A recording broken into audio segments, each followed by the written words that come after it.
Sometimes even good people can make a mistake. And when it happens, it's one of the most intense and emotional experiences of your life. It could be a DUI, or maybe you were in the wrong place with the wrong people at the wrong time. Or perhaps you just did something stupid at the spur of the moment without even thinking, and now you're in trouble with the law. Well, you need experienced legal help right away so you don't become a victim of the criminal justice system. Even good people can make a mistake, and if you, a friend, or a loved one has been accused of a crime, don't make another mistake by hiring the wrong attorney for the kind of help you need. You need to visit toddjohnslaw.com. That's toddjohnslaw.com, and then call Attorney Todd Johns today. Attorney Todd Johns has decades of experience helping good people like you who have made mistakes or bad decisions and will stand by you every step of the way. toddjohnslaw.com.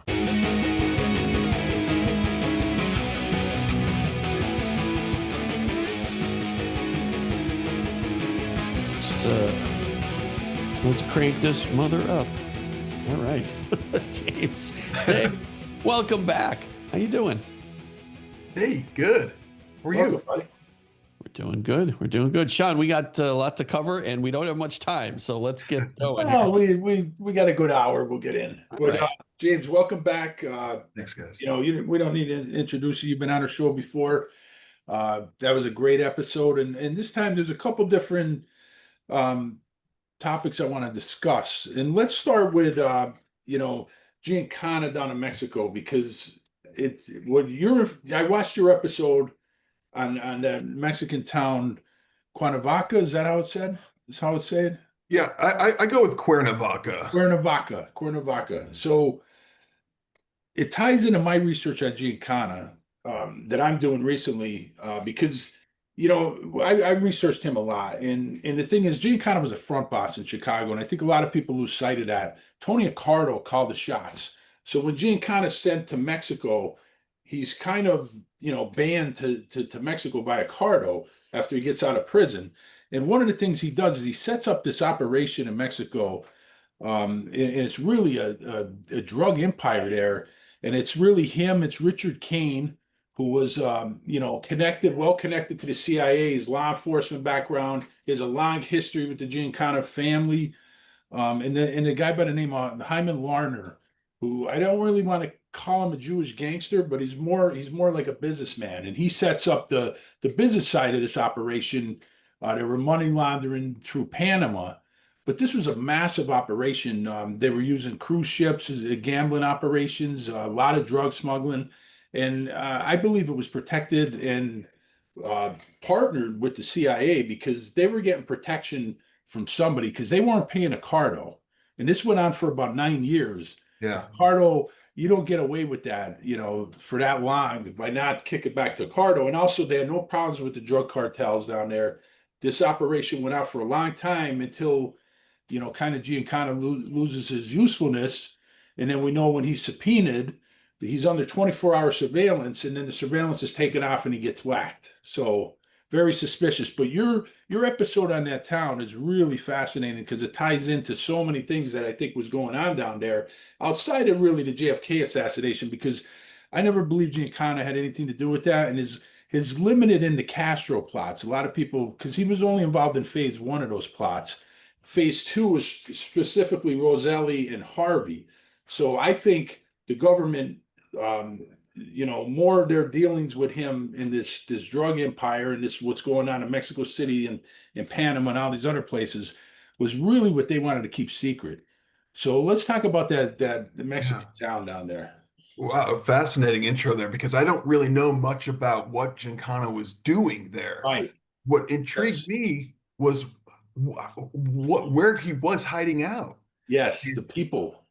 This town is the event, or the thing that got me going in this whole direction of Kennedy, organized crime, better understanding how the 20th century operated in America.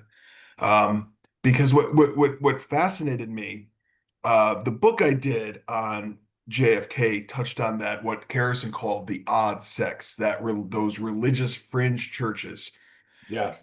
Earl England James was the guy up in Canada who would dish out fake passports. We know David Ferrie called them quite a bit in 62, 63. If you needed anything that was forged, you kind of went to this guy who was a bishop in one of his churches. Following his sort of story led me down to Cuernavaca. How? One of his underlings was a guy called Bruce Vickers, who borrowed, passports and diplomatic titles, and just ridiculous degrees. He called them, tried to play himself off as a doctor. I mean, all of that is red flags pointing back to this whole group that I was studying. But what interested me was that this Vickers guy was holed up, I guess you could say, in a town called Cuernavaca, south of Mexico City. Kind of a resort town. It's sort of an odd, it's a really strange, when you look at pictures, it looks nice, but it's also kind of weird, you know? It's really interesting. And particularly in Cuernavaca, Vickers supposedly per FBI files operated an elite enclave called Rancho Totela within Cuernavaca. It is in this enclave, this very wealthy enclave, where Giancana was hiding out. Uh, Vickers supposedly ran this place with his wife. Now, his wife, who, by the way, it wasn't even, I just got to say this. I think the FBI didn't quite know how to make of this relationship because he actually wasn't married to this woman who the FBI says was his wife. So whatever they're doing there, it's a big mystery. It's like driving through a part of a wealthy part of I'm thinking like coastal California, for instance, that's gated and you can't get to it. And so the FBI is sort of on the outs. They're constantly surveilling Chicana, as you know, but they can't really figure out what this place is. But here's the thing about Cuernavaca and specifically Rancho Totela. This property that housed Giancana and other wealthy Americans was owned by a wealthy Dallas individual back in the 30s. It was his property. Mhm. I learned that there was a lot of back and forth between wealthy Americans, specifically who were in the import export farm machinery, those kind of individuals. There was a lot of back and forth from Mexico to Texas, bringing cattle and that sort of thing. This guy, his name was Stewart, owned this property. He was married to the woman who supposedly was married to Vickers. They got divorced. So he kind of leaves the picture, but he leaves this huge property that is built into this enclave that houses Americans who are coming back and forth into Cuernavaca. So by the way, this guy Stewart is from Dallas. Um, and it starts to lead into a lot of relationships that I noticed with names in the JFK assassination who came out of Dallas, very wealthy individuals. So it's not like they're expats. They didn't leave the US. Right. It was like a getaway or a second property or a place to hide mafioso like Giancana. So just to sum up here, before I toss it back to you, as I said, this was my original kind of foray into this world of deception and maybe fake identities and that kind of thing. So I did a write-up, my first initial write-up before I'd even written a book. And I was sending it out to various people for impact, for influence, for responses. And I got a lone nutter. I was just setting it wide. I was just casting the net wide. Sean, I had not known this JFK community yet and what I was getting myself into. Okay. The Yeah. lone nutter writes back, he goes, so what? It's it's property that housed a mafioso. What's the big deal? And I'm like, if you want to just ignore this, that's fine. You're kind of ignoring so much. Okay, Well, whatever. they're already think about what they're already ignoring. So Exactly. what else? Exactly. So that was my intro to this odd place that just happened to house Sam Giancana.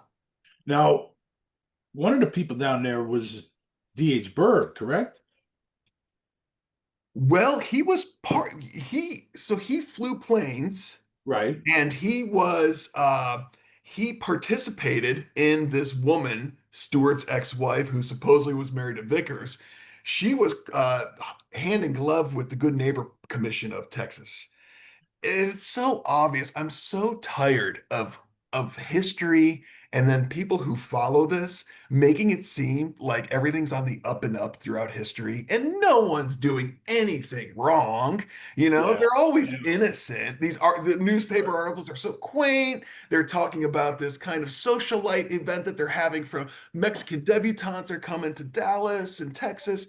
And it's like there's so much more going on here if you know that Burr's part of it. Murchison's providing planes to this event. Okay. So, but no, he wasn't so much, he didn't quite have property there, but he was providing, he was part of their circle of The providing circle, right. planes. So they knew each other, bottom line, Sean. They all knew each other. So basically, you got these big oil tycoons. They're down in this little town here, and Giancana's house there, and he's at the same time he's running this massive operation that he's not kicking back to his bosses in Chicago. And the guy who really is his point man, Richard Kane, is going back and forth. And we know from declassification documents, he's meeting weekly with CIA officials, a guy by the name of William Lohman from Chicago. They're meeting in Chicago. So he's going, I wouldn't say weekly, but monthly at least. They're going back and forth. Kane's going back and forth from Mexico to Chicago. I mean, it's pretty obvious, this operation is being backed and seriously protected, by powerful people in the intel community. And this whole, the oil industry, you have all these guys, you have Byrd and Murchison and all these guys. I mean, Giancana is getting protected down there. Yeah, that's the way where I look at it. that's where it's about as far as I got it. I like I didn't know this. I didn't know that that's what he was doing. To me, because the FBI seemed they were totally hitting him, as you know, 24 hours. I mean, Sure. we have so much as when you go through those files. When I was researching this Rancho Tetela, it was all Giancana, that's where it was coming out of.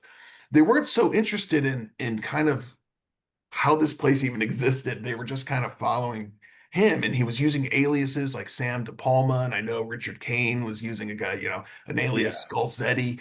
And we found some fascinating photos of Giancana like hanging out by a pool, and he's got a sombrero on, and it almost looks like he's put out to pasture, but you're saying like complete opposite. Well, the thing is, that's really what happened to him when he gets out of Chicago, because I fully believe that Tony Carter was going to have him whacked in '63, right before the Kennedy assassination. But because of the Kennedy assassination, Carter didn't want any more exposure, so he let that slide, and Giancana ends up doing prison time. That was probably an agreement. You're going to go away. And then when Giancana comes out, he's kind of a broken man. Ricardo really puts him in Mexico. He lost a lot of his relationship with his guys. His guys were thinking he was going wacky because Bobby Kennedy's guys were following him around. He had the FBI following him around, and Giancana was really losing it. He was really too too much publicity, with the whole thing with the McGuire sister and everything going on. So when he goes to Mexico, he is kind of a broken man. But then all of a sudden, this operation just comes out of nowhere. And I didn't realize till I started looking at it how massive this was. And it involved, shipping boats and stuff. They were using casino boats, gambling, huge gambling operations. And the whole thing was being financed through Panama. They were laundering money through Panama. And it was this guy, Larner, that was really the finance guy behind the whole thing. But Giancana and Kane were the two guys running the whole operation. And we know the interesting thing we know about Richard Kane is, according to Bill Romer, he was also an FBI informant. So did Kane not tell him about this operation? Because I don't think the FBI had any clue how massive this operation was going on in Mexico. And my other question is, how did he just start this up? Like, he was getting help from somebody to start this all up. And Ricardo wasn't getting any kickback, and the cartels down there weren't bothering him. So he was well protected. Let's put it that way. Yeah. And I think it's totally ignored by the community because it takes place mid 60s. I think Sure, it's we're talking like 66 is when Yeah. I think he went to Mexico. Right. Right. So people back in 75. right. But so this is like the end. This is really like the last hurrah for Giancana. But you're talking about, 9 years where Yeah. this operation is making a ton of money, and Tony Carter's not getting kickback. Tony Carter's not a man that's going to allow that to happen unless somebody with a lot of power is letting it happen. Yeah. Yeah. Yeah. So I think it's been overlooked because of that, because as well as after the fact, what difference does it make? And not that I'm trying to link anything to Dallas, but he's protected by folks who know people who were in Sure. Dallas, you know. And so when you look at the supposed Mexico City trip that Lee Oswald That's just, allegedly took, yeah. there's a very little talked about that this particular individual, whether it is him or not, supposedly used an alias called John White John and White. Yeah. went to Cuernavaca for an afternoon with like two, I guess Cuban revolutionary guys. I don't really know who they are, but they're like at a resort that used to be kind of hopping in the 20s and 30s. And actually, we know Giancana went there in the 60s. Casa del Selva or something like that. You know, it's a kind of a rundown place. But Capone used to go there, Siegel used to go there back in the day. And Right. the supposed John White, aka Oswald, aka whoever, is there, and it's in the Quorum report, and nobody's ever kind of mentioned how weird that is. Now, how far is that town from Mexico City exactly? It's like 80 miles south, directly south. That is interesting because we know Mexico City is a hotbed of intelligence. We know the Russian consulate and the Cuban consulate was well watched by the CIA. Of course, we know Oswald's supposed trip there in the summer where he meets the Right. KGB guy Kostakov, ties into the whole thing with Angleton and the 201 file and everything. So it is fascinating. This town I really think is just it's really fascinating. And then it ties in Giancana in 75 is called before the House Select Committee. And to me, I think they're more worried about him talking about what's going on there rather than the Kennedy assassination or the Castro plots, because the Castro plots are coming out anyway. They're coming out. So and like I said, he was only involved in phase one.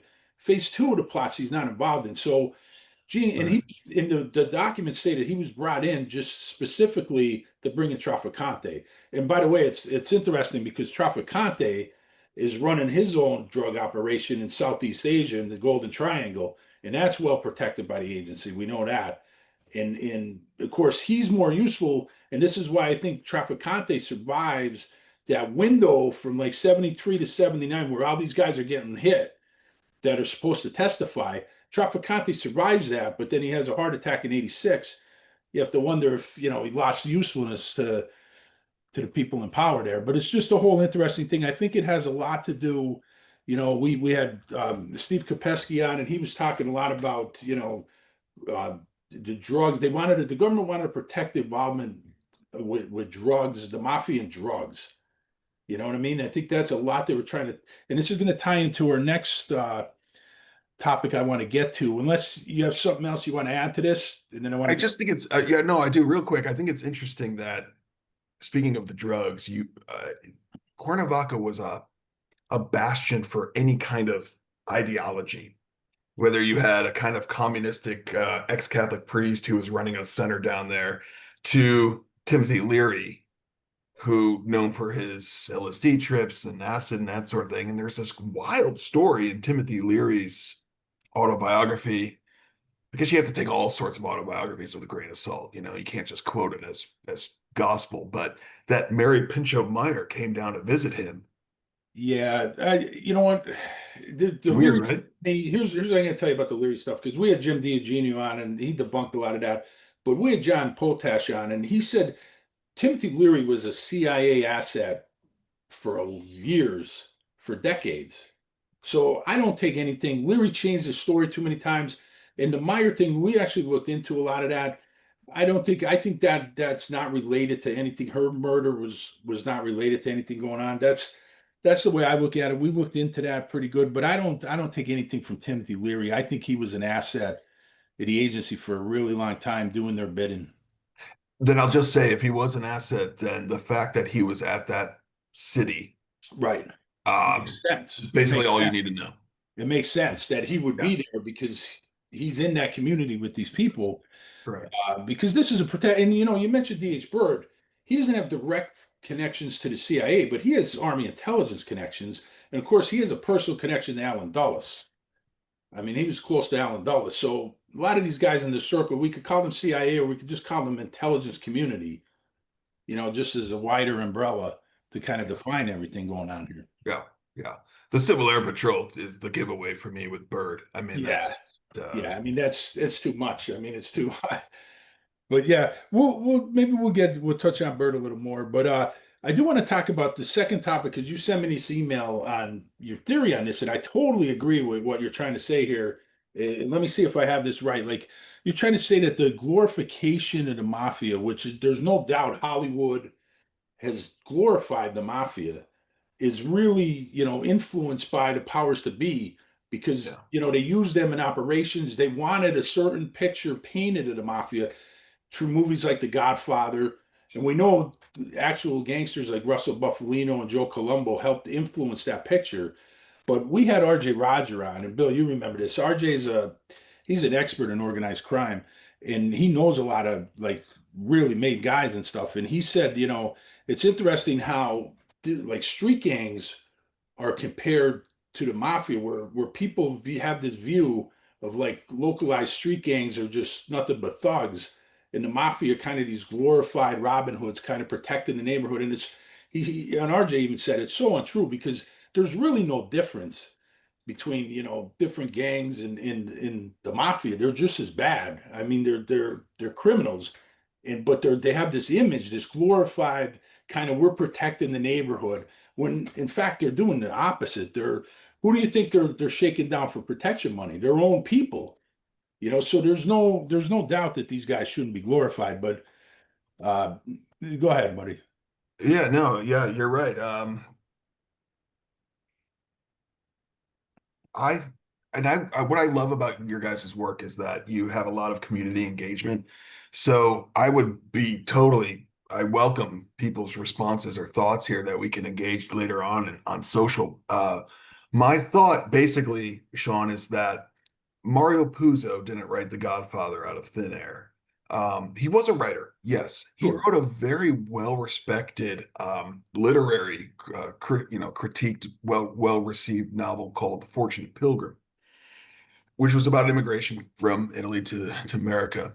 And then all of a sudden, within a few years, he has this massive blockbuster novel, The Godfather.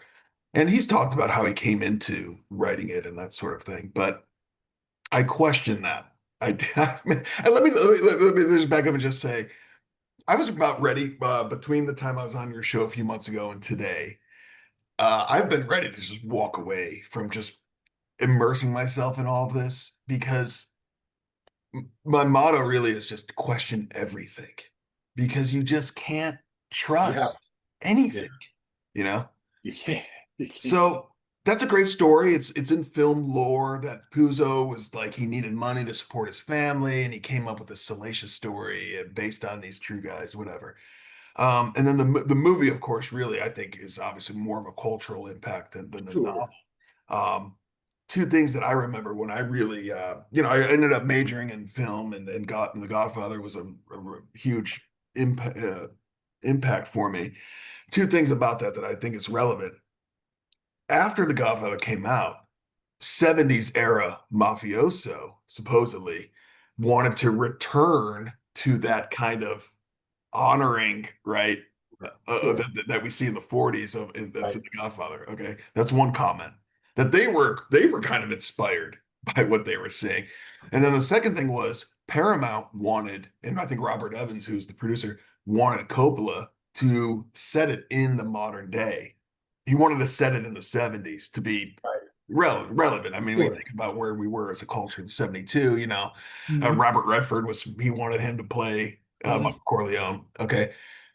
And Coppola said no, because the whole idea is that he was touching on this nostalgia that may not even existed back then, but he managed to capture this nostalgia that just totally changed the American public and just kind of, we're almost rooting. We love Brando's Don Corleone.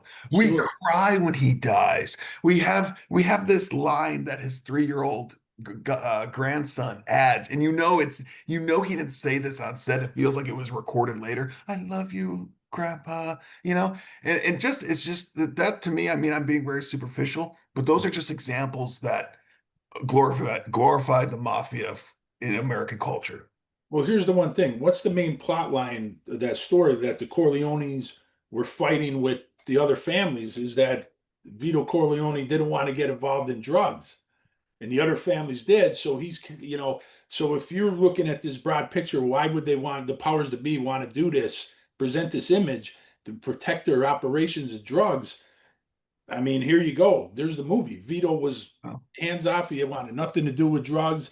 And this is, they make him like he's the good guy, keeping drugs out of, and they have that meeting and they talk about we got to keep drugs away from schools and kids and all this other stuff. You know what I mean? And it's Yeah, just yeah. that's very interesting. I never thought about that. But yeah, you're absolutely right. Let's just take it further to Godfather 2, which is I mean, I think it's technically just an amazing film, right? As we know, amazing, amazing. it's unbelievable. Roger Ebert, in his review of it, did a very interesting thing. He only gave it 3 out of 4 stars. He reviewed it at the time. It's not like he's looking back 20 years later or whatever. And he says it would have been a better film had Coppola cut all of that young Robert De Niro Brando Corleone sequences and just focused on Michael kind of consolidating his power. If you follow that storyline, the modern storyline, the fall of Cuba and the Senate hearings, you're seeing Yeah, very, very compelling things yeah, that were happening at that time. yeah, happening there. Sure. Boy, Coppola really knew what he was writing about, didn't he? I He mean, did, yeah. where He did that really come from? did. Because that was not in the novel. The stuff of Brando coming over from America was, That was. Man, exactly. no, he wrote all of the the newer material. But I'll counter your point, Sean. About Vito kind of being the hero. Um, staying away from drugs. They did murder a bunch of people at the movie. I mean, They did, but you notice, Bill, when Hollywood, when they always do the hits, it's always a bad guy. Like it's always a guy who betrays them, turns on them. And we know from studying these guys for so often, how many guys just get whacked because of pure greed. Has right, nothing to do with them turning on anybody or anything. Somebody's just taking over their turf. This guy's not kicking back. This guy's skimming so that he gets whacked. I mean, that happens all the time, and it's a best friend killing a best friend usually. right. In the movies, though, they always try to make the turn that they kind of get you to hate the guy that's going to get killed. Like he's Well, he's because a rat. He's no good. You know what I mean? right. But that's Hollywood spin. I mean, you have to have a protagonist and an antagonist in a movie. That's kind of Well, the thing is, the policy on drugs, Bill, is there's really no true Vito Corleone that wanted to keep families out of drugs. Like that's a myth. oh, All these guys, they just they would didn't do anything to make money. anything. If drugs, Just don't get caught. That was exactly, even Paul Castellano in New York. I mean, right, he supposedly had this rule: don't do drugs, but he knew where his guys were the money was coming from. He just sure, didn't care right, till they got caught. Then he cared. exactly. But go I ahead. will I will add this. Remember when Brando is shot in the first film? He's picking oranges. It's so quaint. And he's at the market and he's just such a nice old guy. But we don't see who actually pulls the trigger, right? We're seeing like the feet and he senses what's going on. Right. We see the guns get pulled. He says he tries to get away. And then what happens? Coppola cuts to this over the head shot. And you see that's where he gets shot against the car and he falls down and the Right. oranges go spilling out onto the street. And that's when he was shooting that, someone said, well, whose point of view is this? He goes, I don't know whose point of view it is. I just like the shot.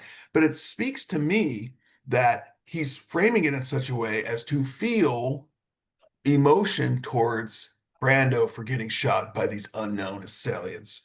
The guy just wanted to get oranges after all. So that was my point about maybe not Bill. I don't know if I even have a point to that, but it just made me think of what you were saying about. No, and I agree with that, and certainly Fredo too. He's just sitting there, go, pop. Yeah. Yeah. So he's just So, praying Bill, the Hail Marys. Yeah. you don't tend to agree, Bill, with that theory, or what?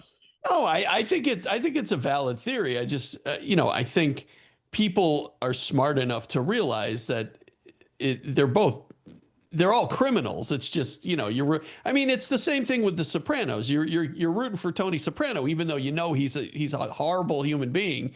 He cheats on his wife. He murders people. Yeah, but Bill, I You're think rooting for him. Go ahead. if you look at some of these podcasters, and we don't even have to name them, these ex-gangsters that have podcasts, they like have a whole cult following. Like there's a hero worship to Sure. these guys. But you know That's what, Sean, there's disturbing. also, I think what RJ was saying is, comparing the organized crime to the street gangs. The street gangs, the rappers especially who come out of these things, they have just as loyal a following. They're just as celebrated for proclaiming the things that they've done and the things that they've seen. I don't think that I think it's just these are guys that are getting away with shit that we can't get away with. They're doing stuff that we know we can't do.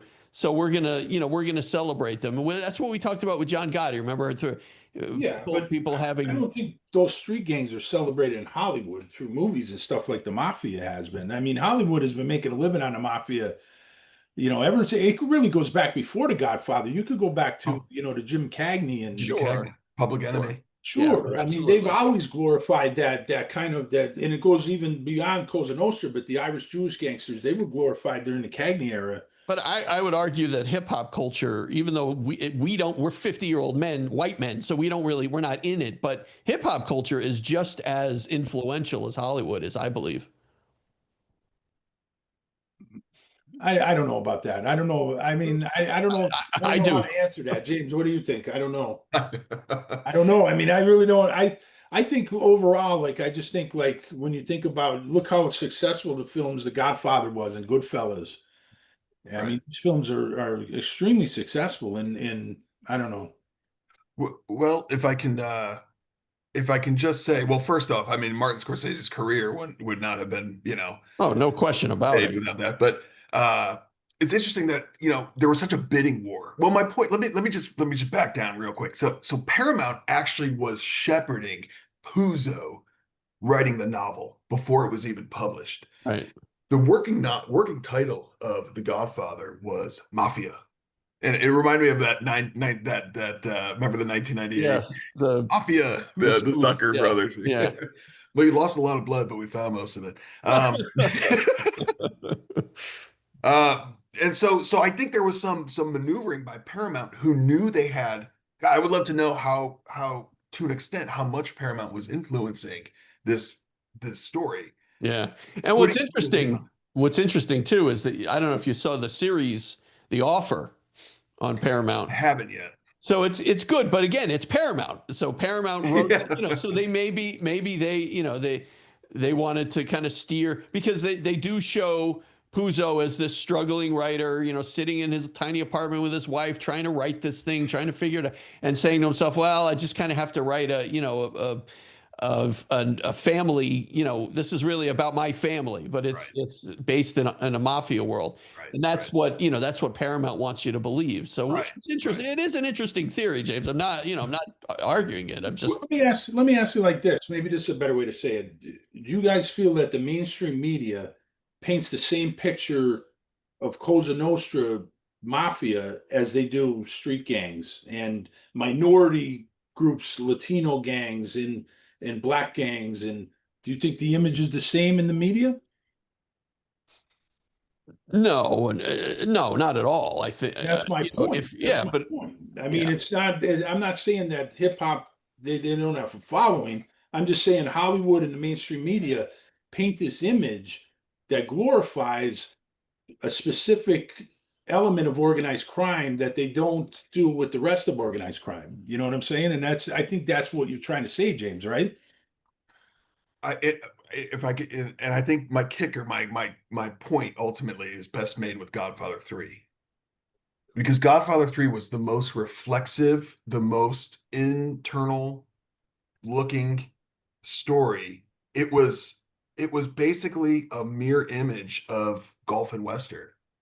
And it's kind of amazing he almost pulled that off as a film. We know it has problems.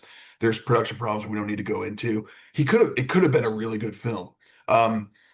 Basically, it's golf and Western had an entity called Immobiliare as part of its portfolio, which is the company in Godfather 3 that Right. Corleone is trying to consolidate.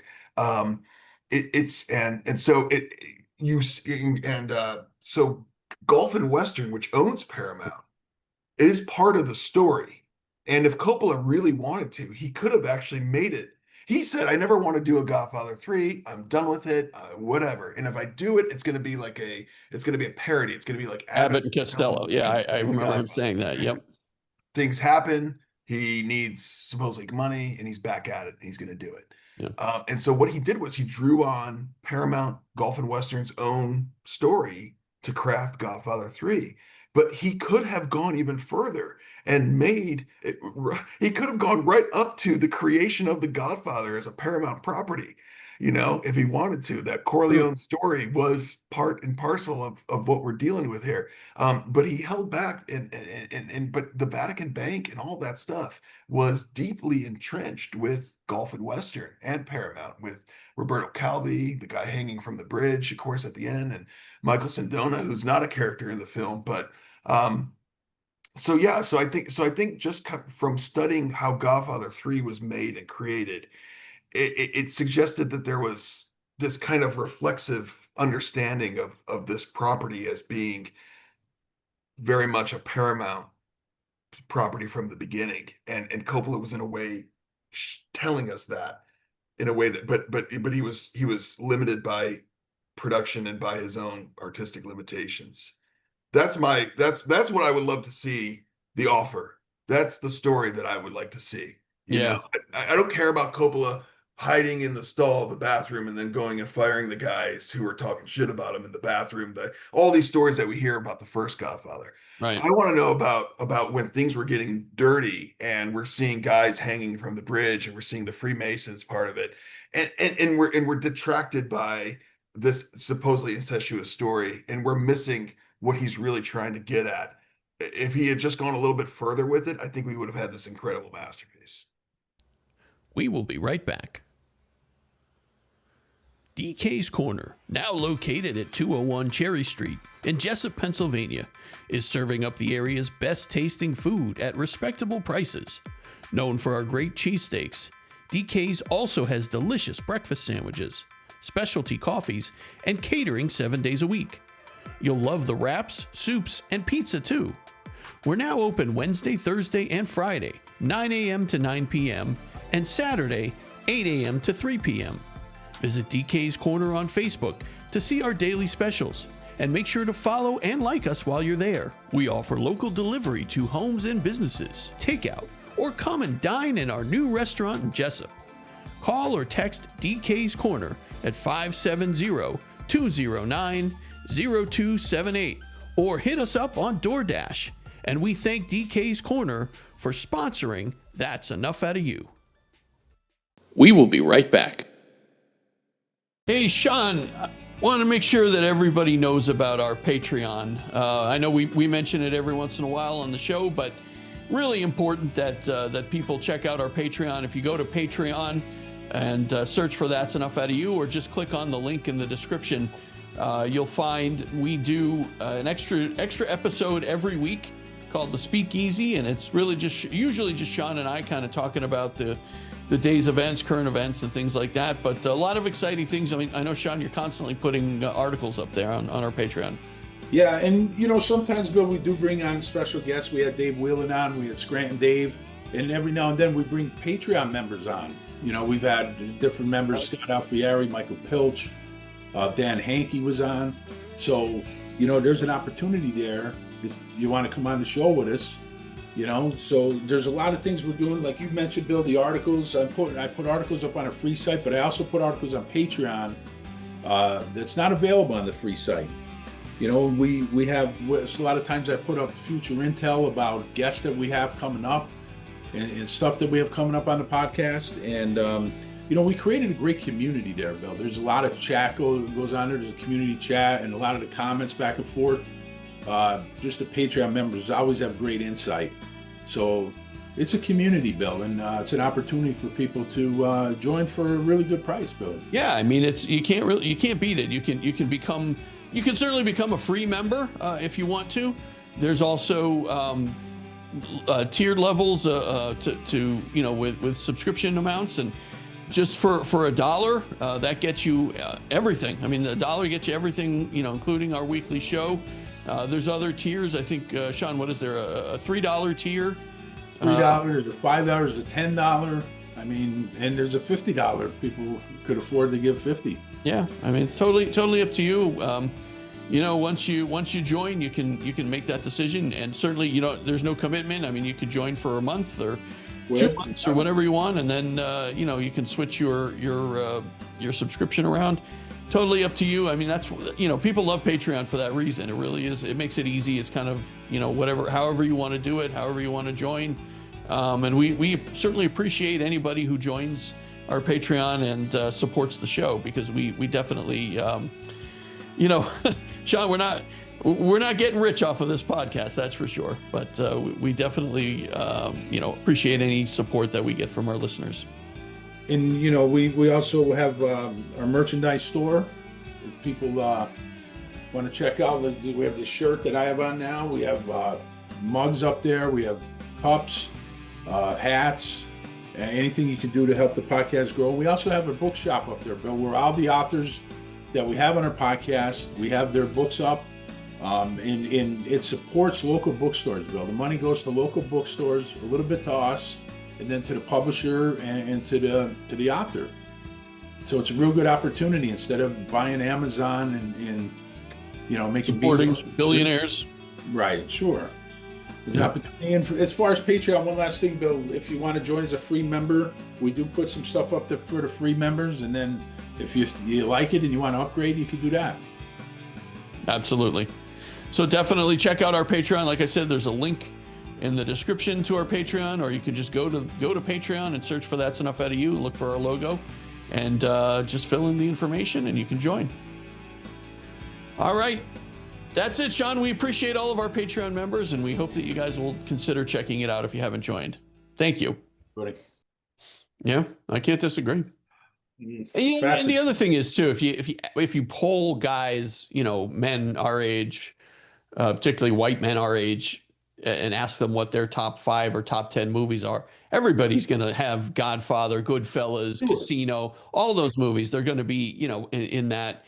And, and we're guilty of that. Right. I'm not saying, it's nothing to be guilty of. It's just, I'm just saying, I think the fact that Hollywood has focused a lot of their dollars, a lot of their attention on those types of movies, and you look at movies, I mean, like New Jack City and some of those other, the black gangster type movies.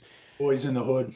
Exactly. I mean, they're great movies, but they don't get, they're not as beloved and as, I don't know what the word would be, but it's just it's different. It's different, Let me put it this way: you're not going to have the cast of Boys in the Hood on like the Today Show for its 50th anniversary. No, that's for sure. Absolutely. Yeah. It's just So that's kind of like ultimately what we're saying. Yeah, is that it goes back to this kind of media love affair with this property, with this entity. Yeah. Because we love the music and we love the Sicily sequence and that sort of thing. We love De Niro, and it's and a lot of it is the imagery too, right? The beauty of the countryside in Sicily, and the Corleone compound. I mean, geez, wouldn't we all love to live in that type of an environment, right? Where you own the entire block and you've got armed guards at a gate protecting you. It's just like, I mean, that's the type of that. I think that's one of the reasons why the royals are so beloved, in Europe and in England in particular, obviously, because they have that, that lifestyle that everybody aspires to, and people follow every move.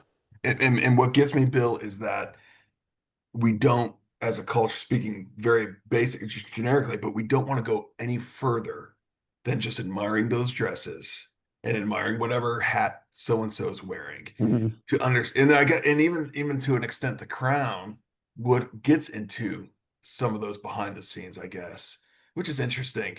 But they're still following that formula of how history is meant to be projected.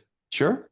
You know, And you know what's interesting is the bosses, the Cosa Nostra bosses that actually survive and are the most successful bosses are the ones that don't live in those big houses and don't live that lifestyle like that. They're the guys like Tony Accardo and Russell Buffalino that look like this old guy that just owns a candy store and he's walking around in me, you know, like a middle class type guy. Those are the guys that survive in that business. Right.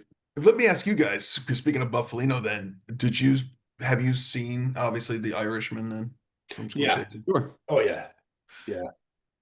It strikes me as interesting is why he did not stick with the same title as the book. I Heard You Paint Houses. I thought the title was a little weird and a little off. Well, Frankie Sheeran's nickname was the Irishman. That's what they called him. And I think Yeah. it was just the thing with that book is there's a lot of stuff, and we talked about this, you know, Frankie Sheeran told a lot of lies. But the one thing is he was really close to Russell Buffalino, very Yeah, close. And he was close to Jimmy Hoffa. And I think a lot of the things that people when they find out that he lied about some things, they think that he wasn't a gangster and he was a hardcore gangster. Let's not try to downplay that at all. But you know, we just had Steve Kopesky on, and he's an expert on Hoffa, and you know, he kind of steered me because I always thought that Sheeran would have had to be involved at some point because he was so close to Hoffa.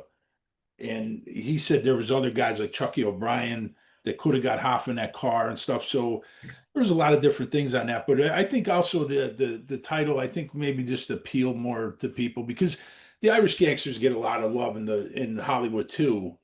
You know, yeah, you see a lot of that, especially in TV. I don't know if you guys noticed, but yeah, TV, Sons of Anarchy always brings the Irish into it every season, and they like to play that too. So the Irish kind of get glorified in a way too, the yeah, Irish yeah, gangsters in Hollywood, but they were part of the overall syndicate with the Jewish gangsters, and we had that on the Atlantic City episode that we talked about. So they're part of that syndicate that the overworld tries to protect its connection with the underworld. So they kind of go under that umbrella of protection.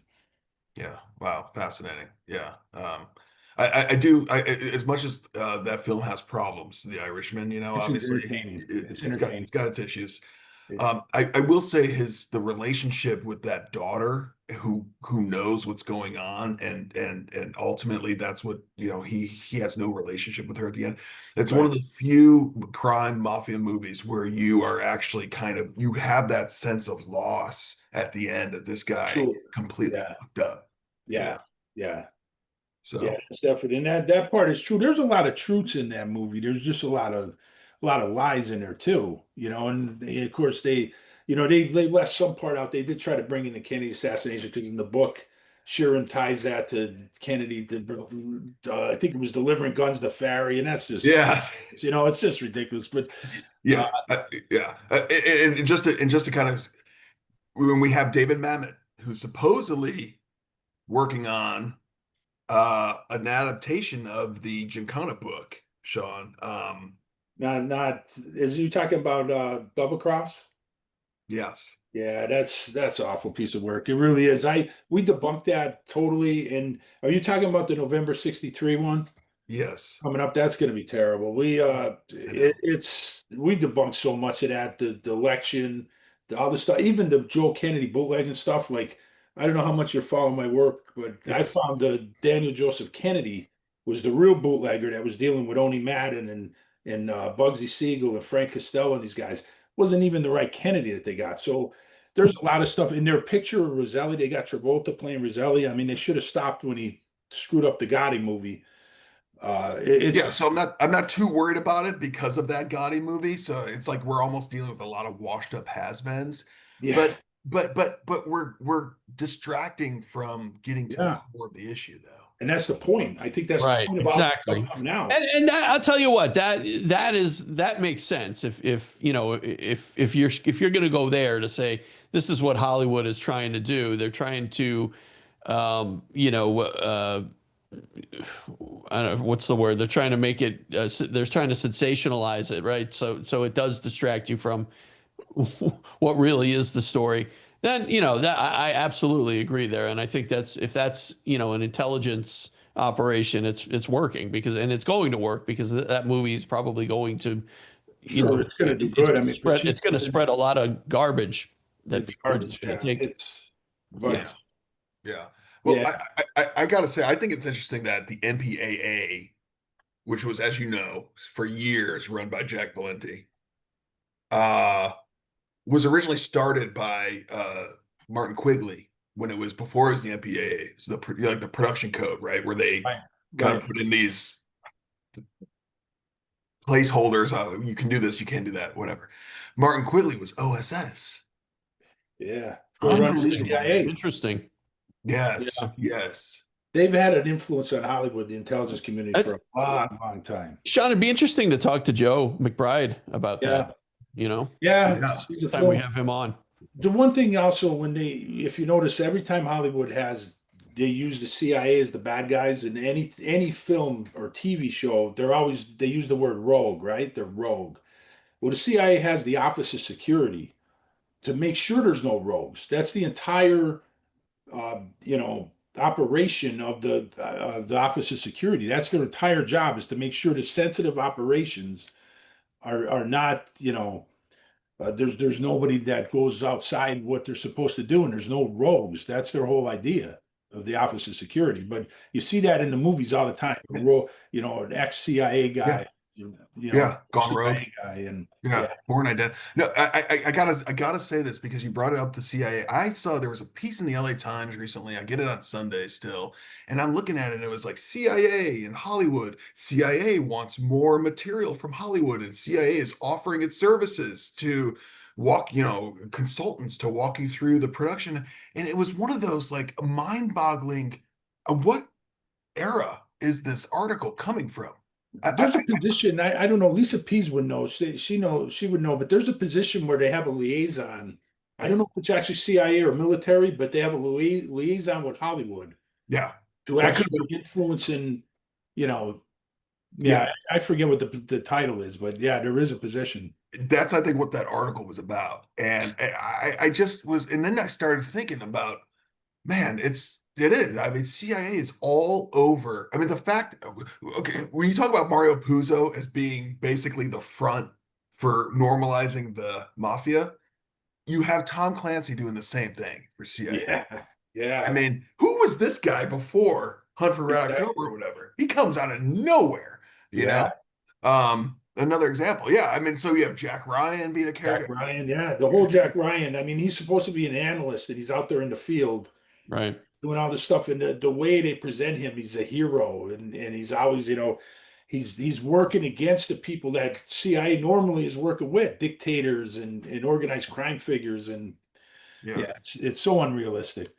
yeah, yeah. It just seems to me that it's part of the game. I Sure. mean, you have Tom Cruise, who single-handedly saved movies after COVID with the theater and with Top Gun and Mission Impossible. His Ethan Hunt is basically your classic. What you're saying, I Well, mean, Mission Impossible, the series, the original TV series is based yeah, on Robert Mayhew. Robert Mayhew, we did a whole episode on him. I mean, and I brought up in that episode that the people in the TV series that they're always going after, organized crime figures, dictators, that's the people Mayhew was actually working with when he was in service with the CIA, working for the Office of Security with wow, top secret clearance. wow, It's just, yeah, that yeah, show was so fictional when you think about it. yeah. I mean, look at I Lived Three Lives and how much supposedly, allegedly, that impacted the assassin of the president. How much that impacted Oswald. I mean, you know, Herbert Philbrick or whatever. Yeah. Anyway, And then it's interesting because you think about talking about the getting back to JFK assassination when Oliver's movie came out, how panned it was, right? How everybody attacked Crushed it. it.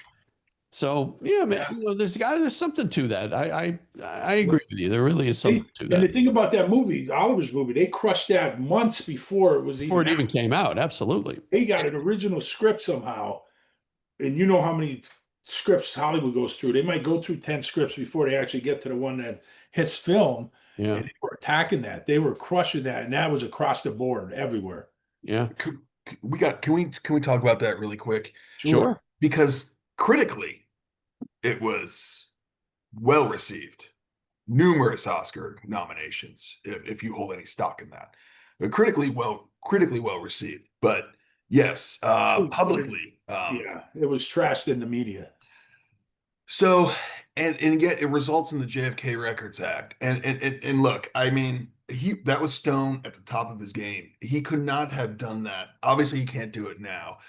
Not that that would be even made now. I think if we were to really get a serious, and I'm not talking the Mammoth Travolta movie, if you were to get a real serious kind of version of JFK 1991, 2025, it would be more of like a multi-part series than it would be, Yeah, a huge sure, movie with all these actors.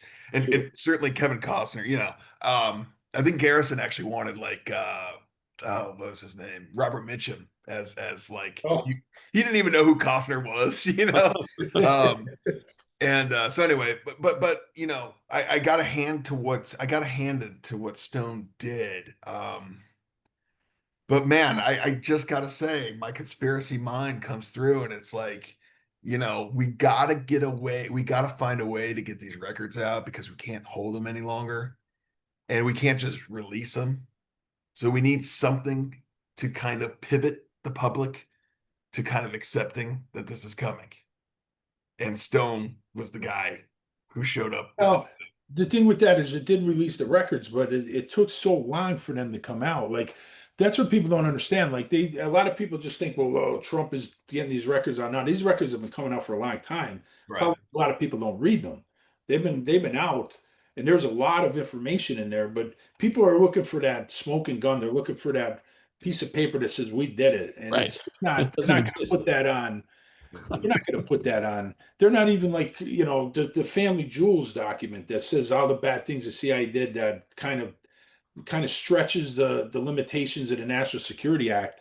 Number one is totally redacted, and a lot of people think that was, the Kennedy assassination. I don't think it is because I don't think they would put that on paper. I think it's more of they're working with organized crime in drug operations. That's what I think that is. Yeah, yeah, no, valid. But in what you're saying kind of reminds me that a point that I want to make before that I want to be certain I want to get in front of you guys. When we're watching the motorcade, and we know looking back, we have all these years looking back, we know what's coming down Elm Street. Kennedy has no clue. Even though he's talked about, oh, anyone can shoot a president if they want to, or he's had maybe because of the way his life's choices have been, he kind of had this rendezvous with death, maybe that he was, that he didn't care about. But regardless, he has no clue what's coming. And it makes me wonder how much is controlled by those who are in control of it. And that assassination kind of broke the veil for just a second because they had to get him out. And then the veil was shut and we're like back to normal. It's like the world continues. It makes me wonder like how much of the way we interact or think we know what's going on, but we don't. And it's almost like we're just kind of pawns.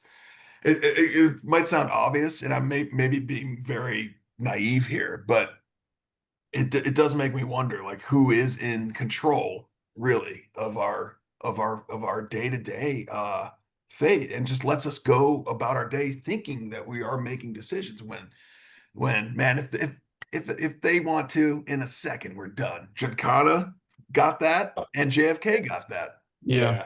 I mean, you still look at, like we talked about that window, those deaths, and I'm not saying all of them were suspicious, but the thing is, how could the government get that lucky that all these people that would have been really, really damaging to them if they testified just happens to commit suicide, they take a heart attack, all these things happen, they get killed, they get shot, and it's weeks before they're supposed to testify. I mean, come on, what are we supposed to think? And then you got the church committee where the CIA comes out and says they had a heart attack gun. I mean, now every heart attack that happens has to be questioned. I agree. I agree. Mhm. It does. You know, I believe anytime I hear that now, I question that. I question every story about how someone in a plane crash ends up getting taken out. And there were many ways that they could have gotten rid of the president, right? sure.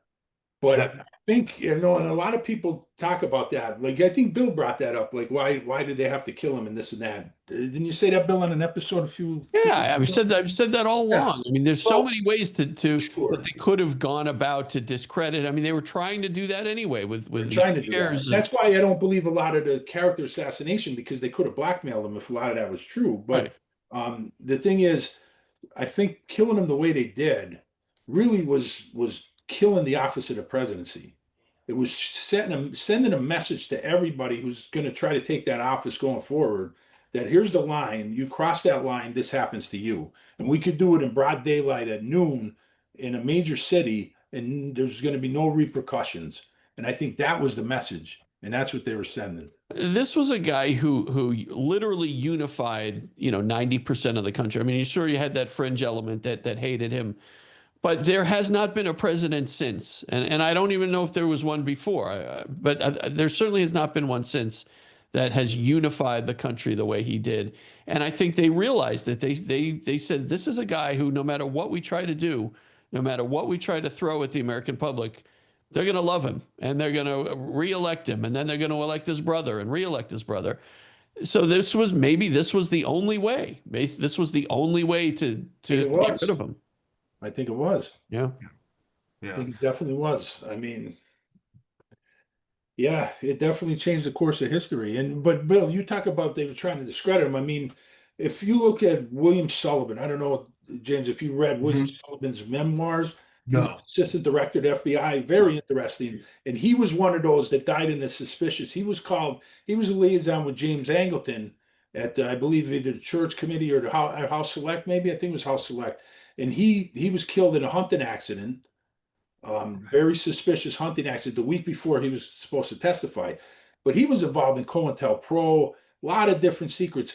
But he said in his memoirs that, Hoover wanted him to come up with any dirt he could on the Kennedys, both John and Bobby. And this is why his words, he even said that a lot of this womanizing stuff, all of it against RFK was false. The Marilyn Monroe stuff, completely false. JFK was exaggerated. And they tried to find anything they could on them where they were following him around at parties. And he even said that Bobby Kennedy drank from the same glass of scotch the whole night. He's following him at parties. He said the guy's as pure as could be. And they were trying to get any information. And then Hoover had to use an asset, Frank Capel, to come up with a lot of disinformation. And they put disinformation in the FBI files because there's a police report in there that says that Bobby Kennedy was in the area with Peter Lawford the night Marilyn Monroe was killed. And we know that can't be true because there's provable evidence that he was at the Bates Ranch in Gilroy, California, 350 miles away. But Sullivan even said that Capel was falsifying that stuff. That was his job, to character assassinate anything he could on the Kennedys, because they were trying to character assassinate and they just couldn't do it. Yeah. So, Yeah. So this activity from Hoover was par for the course for him, I imagine. It was par for the course for him. I don't think it had anything to do, because I think there's a rivalry there between Hoover and Dulles and the CIA. There was definitely a rivalry, and it goes to the day. I don't think Hoover had anything to do with the Kennedy assassination. In fact, he did cover it up. There's no doubt about that. But I don't think he had any pre-knowledge to it. Maybe, I don't know. I think maybe he found out about it. Maybe he did. There is some things that have me thinking, but I think there was a definite rivalry between him and Dulles, and they knew. Hoover knew that Dulles lied to him. Well, not Dulles, but Angleton, the CIA, they lied to him about Mexico City, and Hoover knew that, and he put that in a memoir to Johnson. Don't forget that load of crap the CIA tried to give us about Oswald being in Mexico City. So he knew that they were lying to him. Right. So you think, do you guys kind of come to the conclusion that these guys, maybe using Hoover as an example, may not necessarily have been in on the hit? Their cover-up, though, would have exposed a lot of their own embarrassing issues. Right. That's true. That's true. Yeah. It would have exposed, different things like COINTELPRO that was going on. Hoover's doing a lot of bad things. There's no doubt about that. But I just think the way Hoover did hate the Kennedys, there's no doubt about that. I don't think he's going to go the extra mile to try to find out who killed him when I think he knew pretty quickly who was behind it. And I don't think he's going to take on guys like Angleton adults because don't forget, Angleton, they were blackmailing Hoover. Angleton got him in compromising position, homosexual position, Yeah. and pictures, and they sent that to Meyer Lansky, got in the hands of Meyer Lansky. So they were definitely there was a lot of dirt on Hoover. And he was never going to take on the CIA. He was I never, think everybody in those types of positions knew as soon as it happened. I think so. Yeah. Pretty quickly. Yeah. Pretty quickly. You knew that it was an inside job. You knew that this couldn't Right. be pulled off. It had to be powerful forces. And then I think if they didn't know, I think once the Warren Commission is formed and Alan Dulles is on that Warren Commission, Right. That sealed it. Castro, as soon as he seen the report, he said, "Let me see the names." And he saw Alan Dulles. He pointed to the name and he said, "Whitewash." Castro knew right away. He said, "This report this is a whitewash." So I think everybody knew then, if they didn't know before. Right. I just got to ask you guys because you're so versed in this world. I mean, do you think Lansky knew? That's a great question. That's the thing with Lansky is he funded so many different things, and he's in that circle. I don't know. I don't. The answer to that, I don't think he was a mastermind. Definitely this. I don't think. But the thing that gets me is um, you know, he was connected to so many people. Like he's connected. There's connections with Mayhew and Angleton and different people like that. And he's involved. He's connected kind of to Permindex. There's a connection there. So it's like I just don't know Lansky. And the one thing that worries me, I've been really looking into Oni Madden, the Irish gangster who went to when he leaves New York, he goes to Arkansas and he sets up this kind of resort for gangsters, and it becomes a political dynasty down there, kind of like the Pendergast in the Tammany Hall, New York. And they're controlling it with the mayor down there and judges, and it's a massive operation that he's running. And of course, he's got Lucky Luciano, Meyer Lansky are two of the biggest uh, people down that are constantly down there visiting Madden because they were his former partners. Those are the three guys that really started organized crime in America. They started the structure that we know became Cosa Nostra. And the thing is, too interesting. Most of the people that were down in that resort were New York guys, but I verified through different sources, about 3-4 different sources, that Johnny Roselli and Giancana were down at that resort several times in 1959 and 1960. And that would have been the same time they're working for the CIA. They're down there. And I know Oni Madden was involved with Lansky with putting in money in casinos in Cuba. So there's a connection there. He would have, let's put it this way, Madden would have definitely wanted Castro out because he lost a lot of money when Castro took power from Batista, and he shut down a lot of those casinos. So yeah, so there's an interesting connection. I don't know because Lansky financed a lot of different things. I don't know what he knew. I know we're kind of winding down, but what you're talking about, I did not know this, but it just made me realize, or made me think of Winthrop Rockefeller. I believe it was Winthrop who was the governor of Arkansas. Yes, it is. And when was he governor of Arkansas? That's what I'm looking up right now. But and if it ties in with your, because I know there was Rockefellers down there. There's Rockefellers that went down to that resort, and they were in there. The mayor was a guy by the name of Leo McLaughlin. He was really corrupt. He was involved in this whole thing with Madden, and they controlled everything. And they controlled political, outside the whole state, but it went beyond the state. Yeah. Like I said, it goes back to New York, and Lansky and Luciano were down there all the time. In the FBI, and here's the important thing: Bobby Kennedy mentioned Oni Madden in the resort in Arkansas as one of his major targets of organized crime. That was one of his main, and a lot of people don't know that, but he was targeting that whole operation that was down there. Yeah. Kennedy at the Justice Department. And that was a major, they were watching a lot of things that was going on there because it was a force going on down there. That's amazing. Only Madden said he retired, but these guys never retire. He was down there running, he just moved his operation from New York to Arkansas, and he he built a powerhouse down there. Yeah. So 67 to 71 was Winthrop's tenure as Okay, governor. that would have been, well, Little when bit. Madden died in 65, so that would have been kind of after him. But the Yeah. thing is, it's not like when Madden died, the whole operation Right, collapsed. right. That operation went out for years, and it's probably, the structure's probably still there today. I mean, you can't. I don't think that structure ever went away. I would love to know. I mean, now, because I thought you mentioned this, and I thought of the Rockefeller connection down there, and then Bill. Yeah, well, I Bill mean, Clinton. I think he would have been a product of that Yes. political, because so many major politicians went on from that to because that network was really, it was powerful, not just in Arkansas, but it went into Missouri to Louisiana. It was really a powerful network that created down there by owning Madden. Wow. Awesome. So yeah, and I wanted to talk about the Rockefellers today, and I wanted to talk about David Ferrie's Texas trip, but I think we'll get to that next time, James, if you come back. Sounds good, because I got some new stuff on the Ferry thing that I'll be honing between now and then. Okay. Cool. Good. All right, James Day, thank you so much. We really appreciate you coming on with us again, and yeah, we'll have you back for sure. Thank you, guys. Yeah, thanks, buddy. All right. Thanks, everybody. All right. That's Enough Out of You podcast is executive produced and written by Bill Rader and Sean Kane and edited by Bill Rader. The That's Enough Out of You podcast and logo are exclusive property of Bags of Chicken, LLC. Any rebroadcast, retransmission, or accounts of this podcast without the express written consent of Bags of Chicken, LLC is prohibited. So don't even try it.